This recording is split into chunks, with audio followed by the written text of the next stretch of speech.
All right, this is Max the Miner. I'm at the Cogar manufacturing booth at MineXpo. I'm with Lowell Cogar, president of Cogar Manufacturing. Tell me a little bit about this feeder breaker piece of equipment. Okay, Max, what we have is a feeder breaker that feeds all the coal that's mined in a section onto a belt line. The primary mover or hauler, shuttle car or coal hauler that they use from the miner comes back and discharges or dumps the coal into our unit. And sometimes there's rock or partings in the seam that just comes into this, so we have to crush all this material down to a size that the belts can handle. And then the belts are very expensive, and there may be 20 miles of belt to bring this product to the outside.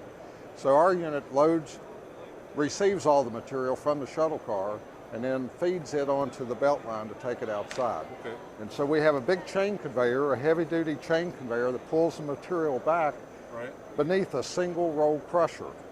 These units are typically about 200 to 350 horsepower. We're looking at big capacities today. Feeders will handle somewhere between 1,250 to 1,750 tons per hour. Okay.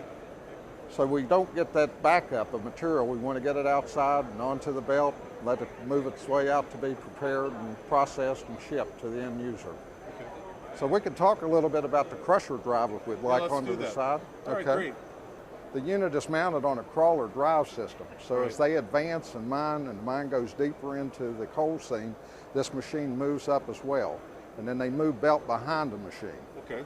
So we power this through one motor. We have one electric motor that powers both the crusher and the conveyor drive. Okay. And we protect this crusher in the event a tramp iron or a piece of material would get in and lock that crusher.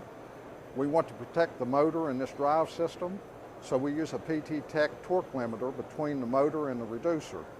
And this unit has a special a new system that we use to mount the crusher into the feeder.